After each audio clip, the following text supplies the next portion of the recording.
Okay, good morning, everybody. Delighted to, after many months of persuading, occasional bullying, that the lovely Angela Ashton from Accountancy Bookkeeping Services. Tell me, Angela, I've got that wrong. Consultancy. Consultancy, I knew it was ABC, is with us for her spotlight session today. So some of you are like eager beavers to do these things, and as you've probably already inferred, some of you would rather stick pins in your eyes, which is Angela. So we're going to take it nice and steady, but before we talk about the now, I want us to go back a bit, Angela. So tell us a little bit about what you were doing eons ago, my lovely. So I've worked in accounts for about 25 years. Started off at Ironbridge Gorge Museum as a bit of butterfly, learning a bit of everything, got qualified. Then worked in various industries, doing various things. My last industry appointment was probably the most relevant and my most fun. I was promoted to senior management quite quickly, put in charge of HR to stamp out bullying and harassment. I was being bullied and harassed, and so was my team. So Oh gosh, right. it's like, yeah, put you in charge of that. Mm-hmm. But she actually stopped being a bully and became a manager, which was nice. It was nice to see. And so with them, I went in just as a bit of an accounts assistant, and was given the opportunity to have free reign and grow, really. So we brought, first thing we did was got rid of Excel spreadsheets and used Sage to its most efficient way of using it. Then we brought in payroll and Sage Payroll, linked that to Sage to save time in calculations. Then brought in time and attendance system, trained the managers how to use that so that we had accurate information and they could round up and round down depending on who was late and who they had allowed flexi time to for the month. Linked that to payroll, which linked to it, and we ended up with needing a couple of less staff in the team, which was lovely, to be able to be more efficient, really. So throughout my career, I've worked for Schrock Dark, all sorts of companies, fixing things.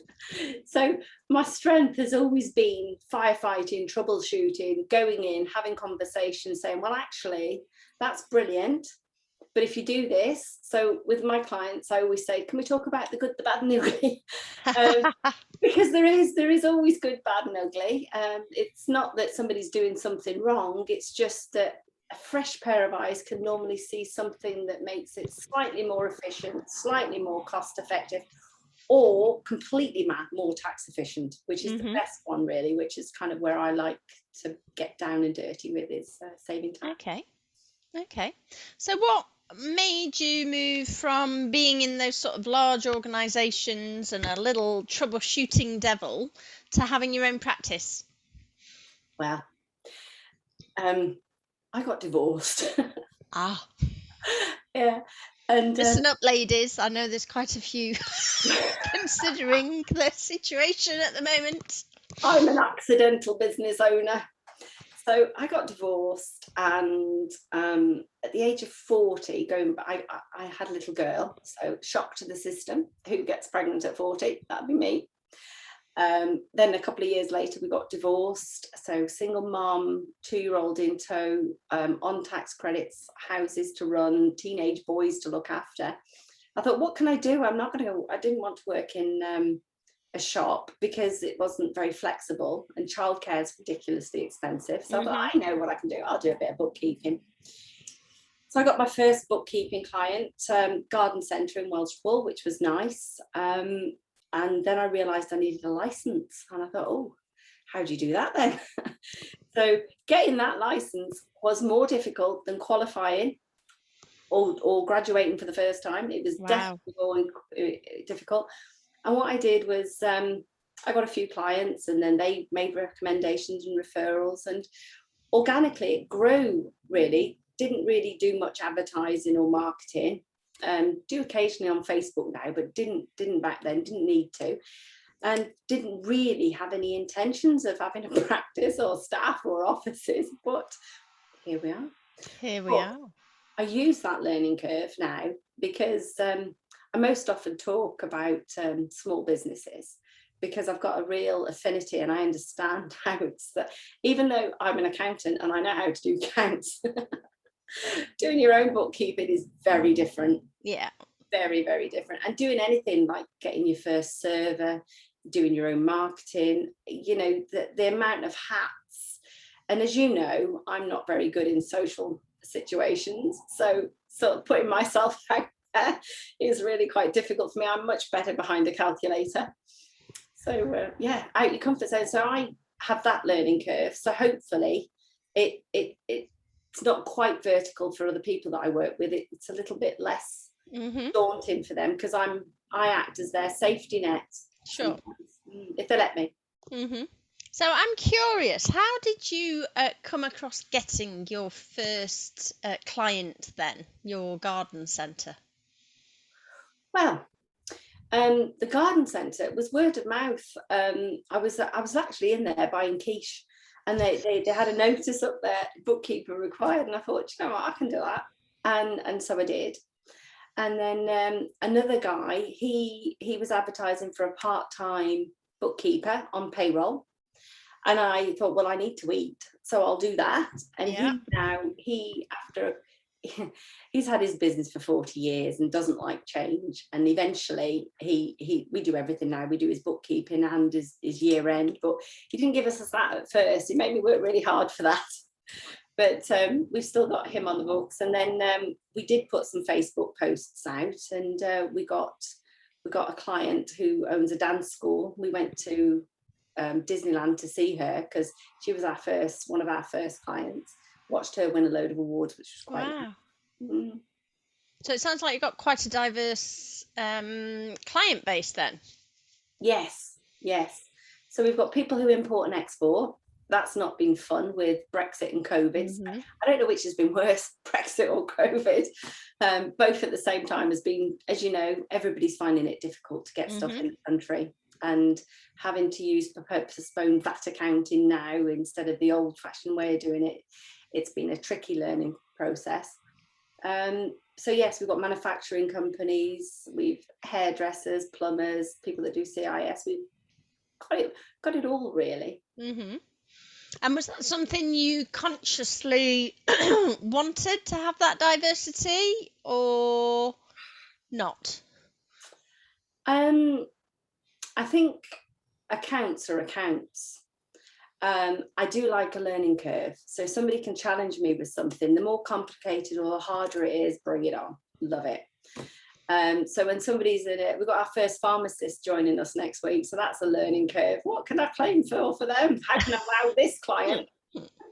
You know, so that's, yeah, it wasn't conscious. No. I do like working with manufacturing companies because they're big and they've got systems in place, and it's nice to improve on what they've already got, but then equally, you know, somebody who's just starting out their own nail business is equally exciting. Yeah.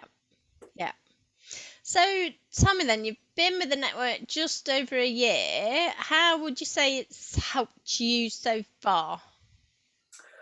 Well, you bring me out of my comfort zone quite a lot. I'm here losing my first ever spotlight virginity with you.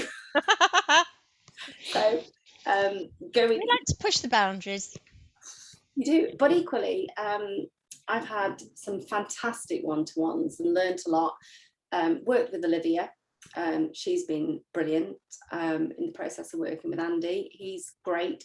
He did a personality test, the disc, with me, which taught me, it confirmed what I knew, so I can openly say now I'm find certain things awkward and I'm out of my comfort zone, and I'm probably just going to own it and let you all know. It's you, isn't it? But I'm sure over the next 12 months it won't be. We'll do this again in 12 months and I might laugh at it. You could interview me. There you go. That would be my gift to you, because apparently people would like to see me interviewed. Good luck with that. Oh yeah, I'm going to hold you to that. This time next year we're doing that.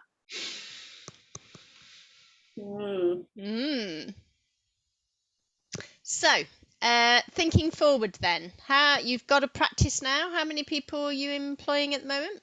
Including myself, there's 6 of us. Okay. The majority work part-time because they were employed for their strengths. Mm-hmm. So we've got an Excel expert.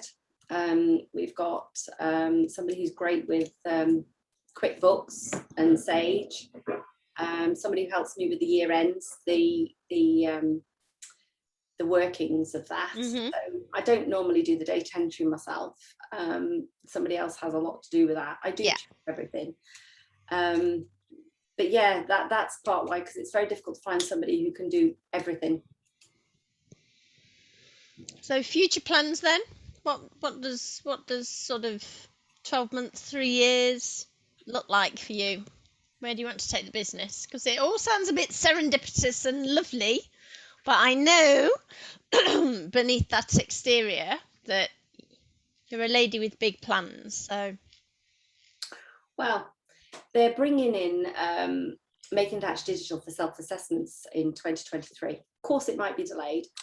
But what that means is people that bring you their accounts, lastminute.com, are going to find that one tricky moving forward, because they're going to have to do self-assessments, do returns every quarter, and then an annual self-assessment.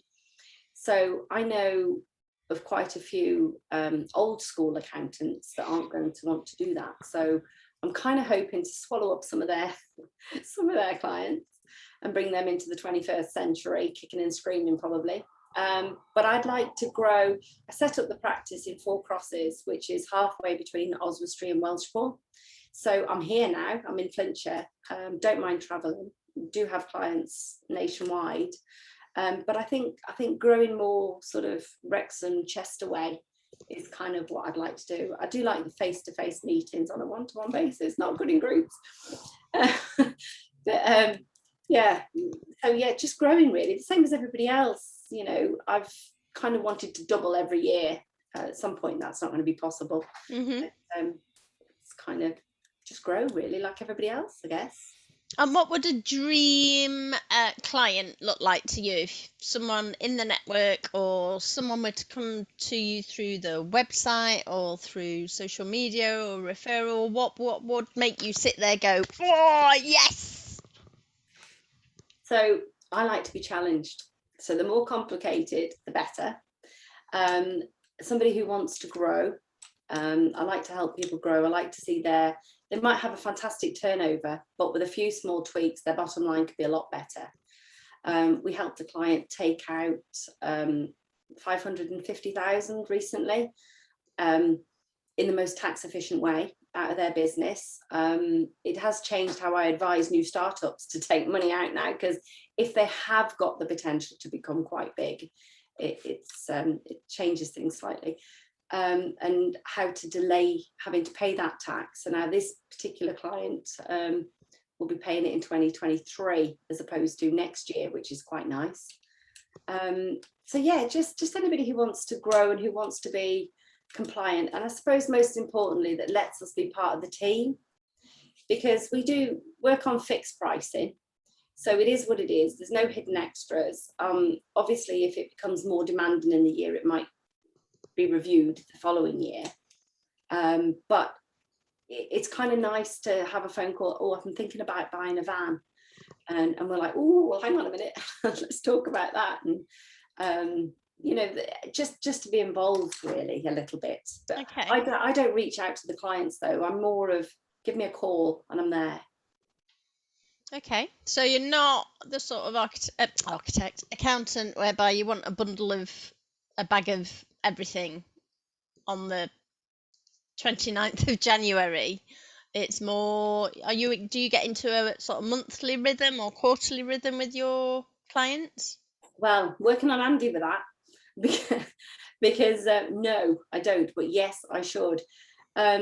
Clients do bring me a bag of receipts. Sometimes they're all screwed up with envelopes that have never been opened, and bank charges. Some people don't have any receipts and they're terrified and they've left it for years, because we've just had one that's self-assessment. He's got 4 years of returns. He was terrified, didn't want to deal with the problem, so buried it.